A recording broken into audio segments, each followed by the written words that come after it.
जय महाराष्ट्र. मी आज नाशिक जिल्ह्यातील येवला तालुका येवला तालुक्यापासून एक साधारणतः 5 किलोमीटर अंतरावरती एक आरेगाव म्हणून शिवार आहे.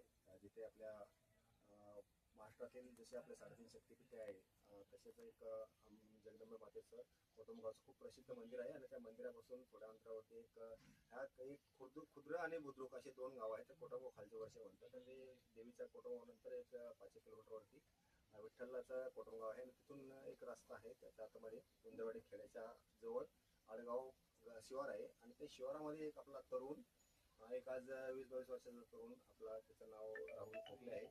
तर हा एक उद्योग करत आहे. आपल्याला बऱ्याचशा मंडळीला आपण मशरूम ऐकून आहोत, पण मशरूम बनते कसं किंवा मशरूमच्या बऱ्याच आपल्या काही शंका कुशंका आहेत.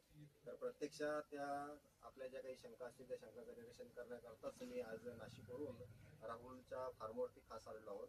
आणि आता आपल्या मशरूमच्या व्यवसायाबद्दल किंवा हे मशरूम बनतं कसं, याला काळजी काय घ्यायची किंवा कुठल्या परिस्थितीमध्ये हे मशरूम आपल्याला व्यवस्थित याचं उत्पन्न मिळू शकतं, याचं मार्केटिंग काय आहे, तर व्यवस्थित आपल्याला सर्व गोष्टी या राहुलकडून ऐकायला मिळतीलच. कारण तो याच्यामध्ये एक त्याचं वय जरी एक कमी असलं तरी त्याने या क्षेत्रामध्ये एक चांगला अनुभव प्राप्त केला आहे.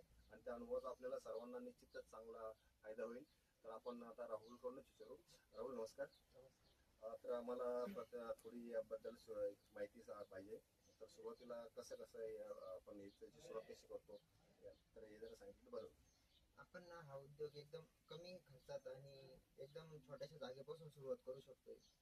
आणि योग्य पद्धतीने चालणारा हा एक व्यवसाय म्हणून आजकाल प्रचलित होतोय.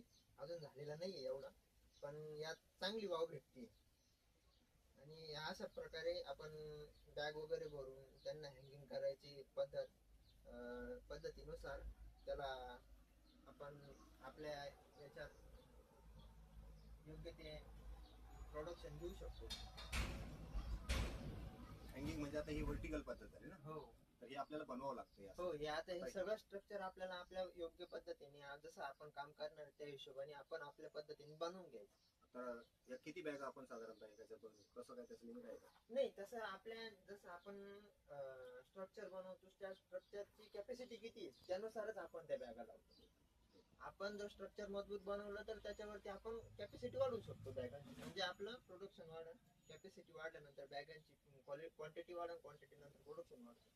आता आपल्याला साधारणतः ही अशी बॅग आहे, रिकामी बॅग आहे. तर मला असं समज की मी एकदम हा व्यवसाय चालू करायचा आहे आणि याची सुरुवात करायची आहे. तर आपल्याला रॉ मटेरियल पासून याचं हे तू कुठे ट्रेनिंग घेतलं का? त्या ट्रेनिंग जर घेतलं असेल तर ट्रेनिंग इन्स्टिट्यूटचं नाव आणि याची प्रोसिजर कशी आहे साधारण म्हणजे माहिती बोलत बरोबर. मी नागपूरचा हे तिथं ट्रेनिंग घेतलेलं होतं.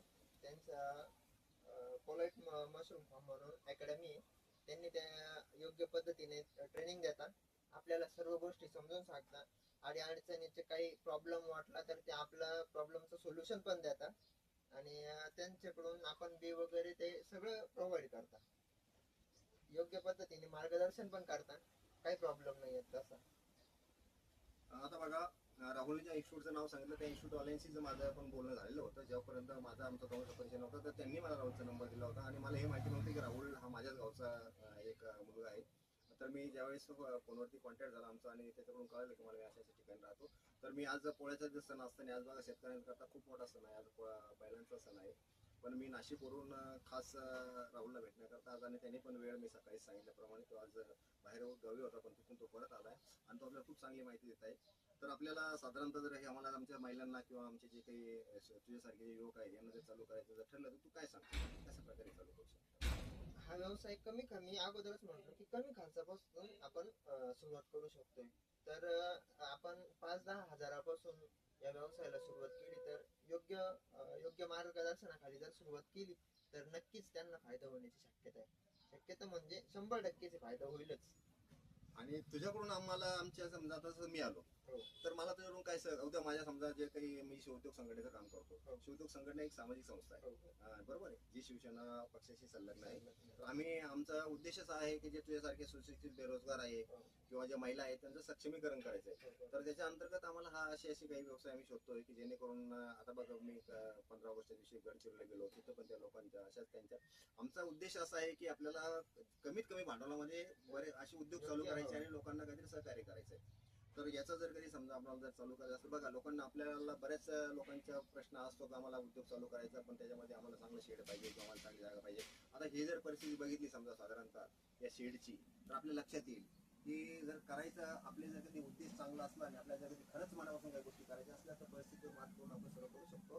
आजच्या बघा या अशा आडगावसारख्या खेड्यामध्ये जर हा एक तरुण याच्याकडे जर बघितलं तर आपल्याला एक खूप प्रेरणा घेण्यासारखं आहे. कारण हा जर मुलगा जर कधी कोणाच्या मार्गदर्शनाशिवाय छोट्याशा आज नागपूर जर म्हटलं तिथून 700 किलोमीटरवरती त्याने ट्रेनिंग घेतलं, त्यानंतर स्वतःच्या हिमतीवर त्याने हा व्यवसाय चालू केला.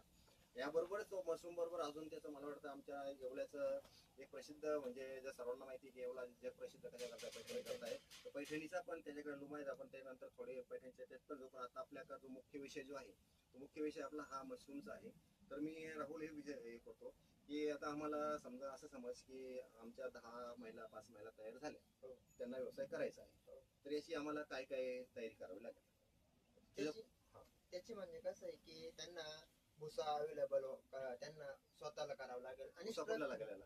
भुसा गव्हाचा भुसा चालतो, सोयाबीनचा आणि तांदळाचं जे तूस हे राहतं कणीस, तर त्याचा भुसा चालतो. या तिन्ही भुसांपैकी कोणताही एक भुसा त्यांनी ऍडजस्ट करायचा आणि त्यांना जर काही अडी अडचणी असल्या तर त्यांना आपण योग्य मार्गदर्शन करू आणि काही जे साहित्य वगैरे काही कमतरता असेल तर त्याची पण पूर्ततेची आपण मदत करू त्यांना.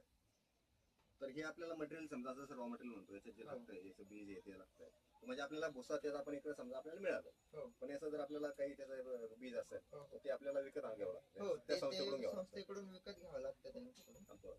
आणि याच्यात समजा वातावरणचं कसं वातावरण पाहिजे याला काय आता याच्यातलं ह्युमिडिटी आणि टेम्परेचर ना आपल्याला 30° पेक्षा कमी पाहिजे टेम्परेचर आणि ह्युमिडिटी 90 पेक्षा जास्त पाहिजे, म्हणजे जेणेकरून इथल्या जी वातावरण आहे त्याच्यात पाण्याची क्षमता जास्त असून थंडावा असला पाहिजे, म्हणजे पीक वाढीस योग्य मदत होते. तर आता हे साधारणतः किती दिवसाचं आपण एक बॅच, आता ही बॅच समजा आपण, बरोबर? एक जर बॅच आपण लावली तर कमीत कमी 3 महिन्यापर्यंत आपण ती बॅच ठेवू शकतो. म्हणजे 20 दिवस प्रोसेसिंग असते आणि बाकीचे 60 ते 70 दिवस ते पीक चालू राहतं. रोज कंटिन्यू आपण पीक काढू शकतो त्याच्यातून. आता ही बॅग जी आहे ही बॅगची क्षमता किती किती वेळ मला याच्यात बनवू शकतो? एका बॅग मधून आपण 1.5 किलो ते 2 किलो पर्यंत माल काढू शकतो. 1.5 ते 2 किलो हा एकाच वेळेस मिळतो का असे बॅच नाही. थोड्या दिवसात मिळतो आपल्याला? 60 दिवसाच्या कालावधीत तेवढा 1.5 किलो माल आपल्याला भेटत. अच्छा, म्हणजे आज 15 दिवसात समजा आणि साधारणतः पहिली बॅच असं समजा आता ही आपल्या समोर बॅग आहे, हो. आज हे माल भरलाय, हो. तर हे माल भरल्यानंतर साधारणतः किती दिवसानंतर उत्पन्न चालू होतं? हा आपण बॅग भरल्याच्या नंतर कमीत कमी 22 ते 25 दिवसानंतर आपल्याला उत्पन्न चालू होतं. उत्पन्न म्हणजे 25 दिवसानंतर मग 60-70 दिवसापर्यंत म्हणजे 2 हो. महिन्यापर्यंत उत्पन्न आपल्याला मिळतं. त्या 25 दिवसाच्या नंतर कमीत कमी 60 दिवस आपल्याला रोज उत्पादन निघत. रोज निघतं. हो, रोज निघत. बरं, आता आपल्याला समजा असं समजायचं 60 दिवसानंतर आपलं ही बॅच संपली, हो. आणि याच्यातलं आता समजा माझं जे काही राहिलं आता याचा हे राहील काय, याचा भुसा राहील, हो. हा भुसा मी रिसायकल मध्ये वापरू शकतो नाही, का? हा भुसा रिसायकल होत नाही, कारण याच्यात जे वाढतं ते फंगस आहे, एक प्रकारची बुरशी, आणि ती एकदा बुरशी लागून गेली ना तर दुसरी परत बुरशी तिथं हीच बुरशी परत त्या जागेवर वाढत नाही, कारण त्याच्यात जे घटक असतात ते संपलेले असतात, म्हणून तो भुसा रियूज होत नाही परत. तर म्हणजे त्यासाठी आपल्याला नवीनच भुसा प्रत्येक वेळेस आपल्याला पाहिजे, आपल्याला नवीन नवीन भुसा नवीन लागणार. भुसा बरोबर. अरेंज करणे म्हणजे बे आणि भुसा म्हणजे याचं जे आपल्याला मशरूमचं जर कधी आपल्याला कोणाला जर कधी उत्पन्न चालू करायचं असेल किंवा या क्षेत्रात जर यायचं असेल तर त्याच्याकडे 2 गोष्टीची उपलब्धता पाहिजे. एक तर भुसा पाहिजे, तो गव्हाचा पाहिजे किंवा तांदळाचा पाहिजे, बरोबर. आणि त्याबरोबर त्याचे बीज असतं, ते बीज आपल्याला जे होतं मिळतं ते आपल्याला संस्थेकडून मिळतं, आपण जसे आपले रिक्वायरमेंट असेल त्या पद्धतीने आपण मागवायचे ते साधारणतः, आणि त्यानंतर हे आपलं चालू करायचं. बरोबर. आता माझा मुख्य विषय आहे किंवा प्रश्न असा आहे की आपण आता सर्व हे सर्व आम्ही तुझी माहिती एकदम तू चांगली दिली, खूप व्यवस्थित माहिती दिली. आता माझ्या आता समजा आपण दोघं आपला हे चालू बरोबर आहे. आता उद्या मला असं वाटलं की माझ्या तिकडं माझ्या संघटनेमध्ये काही लोकांना चालू करायचं, तर त्यांना जर कधी मला चालू करण्याकरता मी त्या लोकांना प्रत्यक्षात तुझ्याबरोबर गोष्टी घ्यावं लागतील किंवा तुला माहिती घ्यावं लागेल किंवा मी तिथेच आहे माहिती मी त्यांना सांगू शकला असं. नाही तुम्ही किंवा मग याचं ट्रेनिंग काय असं आहे काय का 1-2 दिवस काही ट्रेनिंग घ्यावं लागतं असं नाही तसं जर एका वेळेस 4-5 व्यक्ती जर चालू करणार असेल ना, तर आपण स्वतः तिथं जाऊन त्यांना एक मार्गदर्शन करू, योग्य ओके. मार्गदर्शन. म्हणजे त्यांना अजून उत्स्फूर्त होईल की इच्छुक होतील ते की आपण करूच, बरोबर आहे की नाही. त्या हिशोबाने आपण त्यांना ट्रेनिंग वगैरे कसं राहतं, त्यात काय काय काळजी घ्यावं लागते, काय काय अडी अडचणी येतात, पूर्णतः सांगू, सगळी मदत करू आपण. आता हे ट्रेनिंगचा जो विषय निघाला, हो. तर ट्रेनिंगचं काहीतरी काही अशी मानधन असेल का? नाही नाही त्याची ट्रेनिंगचं त्यांचं कसं पर्पज म्हणजे की आपण एक हे घेतो ना, तर त्याचं ते एक रिफंड असतं. त्यांचं बिल घेतो आपण, तर हो. त्या पद्धतीने त्यांचा आपल्याला एक प्रकारे प्रसार करायचा, हो. प्रचार करायचा, बरोबर. म्हणजे आपण त्यांना मदत करतो. मदत. म्हणजे असं काही तुम्हाला ट्रेनिंगचे पैसे आम्हाला द्यायचे नाहीये. नाही, फक्त नाही. जर समजा आता मी इथून समजा सांगितलं की मला आता नाशिकला, तर तुम्ही- येण्या जाण्याचं भाडं किंवा मग अशा प्रकारे हो. आम्ही द्यायचं. थोडंफार तिथं आता राहायला चहा पाण्याचा ते- खर्च जो असेल तो आम्ही फक्त राहुलचा करायचा. राहुल येणार आणि आपल्याला हे सर्व ट्रेनिंग देणार, प्रशिक्षण देणार आणि आपल्याला तयार करणार. आपली तयारी फक्त आपल्याला का- मटेरियल बनवायचं बस. ज्यांची करायची तयारी असते ना, ते कसे पण म्हणजे कोणत्या परिस्थितीत ते उभं करतात, बरोबर. हो असं. आता मला हे म्हणायचं आहे की आपल्याला समजा की संस्थेशी म्हणजे आपल्याला आज जसं आता राहुलला भेटलो म्हणजे याचा अर्थ असा की मी त्या संस्थेलाच भेटलो इनडायरेक्टली. कारण राहुलला उद्या काय होणार आहे, कारण राहुल इथं बनवत आहे बरोबर आहे, पण जो राहुलने मला ही माहिती इथली फील्डवरची दिली, पण याचं जे रॉ मटेरियल आहे, बेसिक रॉ मटेरियल आहे, हे आपल्याला त्या संस्थेकडूनच घ्यावं लागणार आहे. म्हणजे आपण इनडायरेक्टली काय होतं की संस्थेशी जोडले गेलेलो आहे, बरोबर आहे. जोडलेले, हो. आता माझा विषय असा आहे की मी जसं तू संस्थेशी तिथं जोडलाय, तसं माझे पण एक सामाजिक जे संघटना आहे, शिवोद्योग संघटना, बरोबर आहे, की जे संघटनेचं काम चाललंय. आता त्या संघटनेचं जर मला जर असं वाटलं की राहुल सारखा जर इतकं होत करून मुलगा आणि जर तितके जर चांगली तयारी ठेवत असेल किंवा जर त्याला जर असं वाटायला असेल, तर जर उद्या भविष्यात मला जर असं वाटलं की माझ्या संघटनेवर तू चांगलं काम करतोय, माझ्या संघटनेशी जोडला, तर तू जोडू शकतो का? हो. आपण जर म्हणजे कसं आहे की शेतकऱ्यांची जर मदत होत असेल ना, तर ते कार्य आपण नक्कीच करू, बरोबर आहे. हो. आता माझं असं आहे की मी माझी थोडक्यात तुला सांगतो. आता आपण फोनवर बोललो ते ठीक आहे, हो. पण मी गोकुळ लगड, बरोबर आहे, इथून साधारणतः 5 किलोमीटर अंतरावरती अंदरसूलचा मी रहिवासी आहे, बरोबर आहे. पण आता सध्या मी अंदरसूलशी माझा संबंध नाहीये. माझं शिक्षण कोपरगावला झालंय. आम्ही आता जसं वडिलांना बोललो की मी मधल्या मार्गे तुला आमचं येणं असायचं कोपरगावला, बरोबर, सायकलवर जायचो. आज मी नाशिकवरून पण बाहेर राहतो, बरोबर. तर ह्या गोष्टी करत असताना मी आपली जी एकनाथराव शिंदे साहेबांची जी शिवसेना पक्ष आहे, त्या पक्षाची संलग्न शिवोद्योग संघटनेचा मी उपाध्यक्ष आहे. आणि त्याचबरोबर आता उपाध्यक्ष ती गोष्ट वेगळी आहे, पण तुझं माझं जर कधी सर्वात जर जवळ आपलं जर कधी जुळत असेल, तू शेतकरी, मी शेतकऱ्याचा मुलगा, मी शेतकऱ्याचा मुलगा.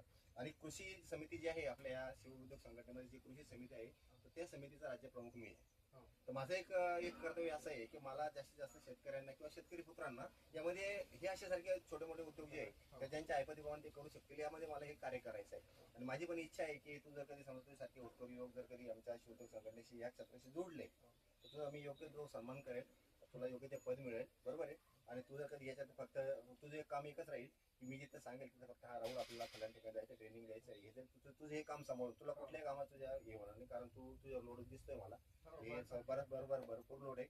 पण आपण असं ऍडजस्ट करत जाऊ की जिथं आपल्याला समजा 5-10 शेतकरी एकत्र जमा होऊ शकतात, किंवा शेतकरी नाही कोणी असेल जे ज्यांना गरज आहे असे जर कधी एका ठिकाणी जमा झाले, त्यांना ट्रेनिंग करत आपण राहुलला, बरोबर आहे. तर मित्रांनो मी हेच सांगू आपण शकतो. त्यांना नक्कीच मदत करू. तर इतकी जर तयारी असेल या मुलगाची, तर आपण शिवोद्योग संघटनेच्या वतीने मी त्याचे खूप आभार मानतो, त्याला खूप धन्यवाद देतो. आणि आजच्या या शिवदिनी आज बघा शेतकऱ्यांसाठी आज खूप महत्वाचा आणि खूप पवित्र दिवस आहे पोळ्याचा.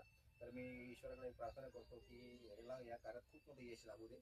आणि आमचा राहुल का उद्या आम्ही असं नाही की आज आम्हाला नागपूरच्या संस्थेचे बाबा, तो उद्या राहुलच याच्यामध्ये खूप मोठं कार्य केलं पाहिजे आणि याचं खूप नाव झालं पाहिजे. तर ही आजच्या या दिवशी मी प्रार्थना करतो आणि राहुलला तुझ्या कार्यक्रमात शुभेच्छा देतो. धन्यवाद. जय हिंद, जय महाराष्ट्र.